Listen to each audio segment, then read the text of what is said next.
नमस्कार। सन्नाटे को चीरती हुई एक और घटना आपके बीच में लेकर आई हूँ। घटना ऐसी जो सुनकर चौंक जाएंगे, आप सोचने पर मजबूर हो जाएंगे। आखिर अपराधी इतना बेखौफ क्यों है? आखिर वह कोई भी अपराध करने से पहले डरते क्यों नहीं? आखिर शासन प्रशासन का उनका खौफ क्यों नहीं? शायद उन्हें मालूम है कि हम किसी न किसी तरह से बचे ही जाएंगे, लेकिन अपराधी शायद ये भूल जाता है कि वह जब अपराध करता है तो कुछ ना कुछ ऐसी निशानी जरूर छोड़ता है कि जिससे सच्चाई सामने आ ही जाती है। जी हाँ, मैं बात कर रही हूँ बेंगलुरु की एक महिला, जो कि उसका पति बेंगलुरु में टैल पत्थर का काम करता था।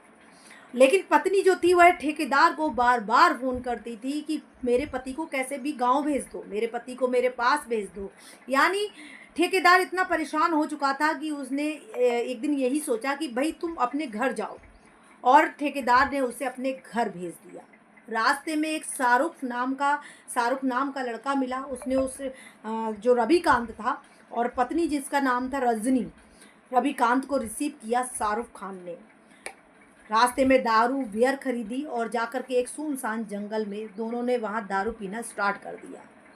करने के बाद वहाँ से फिर घर लौटे। घर जब आए तो पत्नी ने कहा, इतनी देर हो गई और मैं कब से तुम्हारा इंतज़ार कर रही थी। तब उन्होंने कहा कि हाँ, थोड़ा काम था, वही हम लोग कर रहे थे।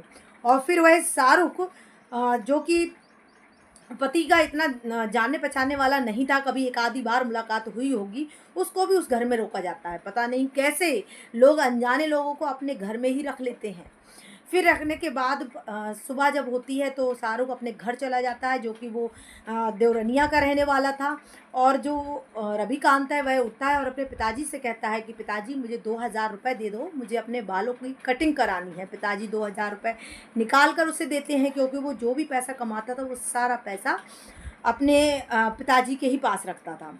इतने में जो रजनी होती है वह शाहरुख को फ़ोन करती है और कहती है कि कल तो तुमसे हो नहीं पाया। यानी कि ये बात थी 26 दिसंबर 2025 की।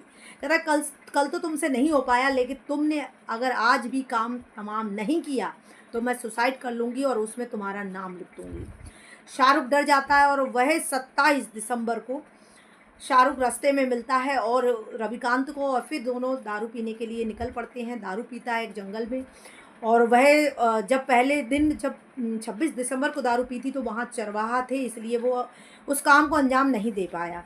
फिर उसके बाद दोनों वहाँ दारू पीते हैं। दारू इतना मतलब पीने के बाद होश नहीं रहता, और जो शाहरुख होता है रविकांत को पत्थर से कुचलकर उसकी वहीं उसे मार देता है, जो कि सीसी कैमरे में भी कैद होता है दारू खरीदते हुए।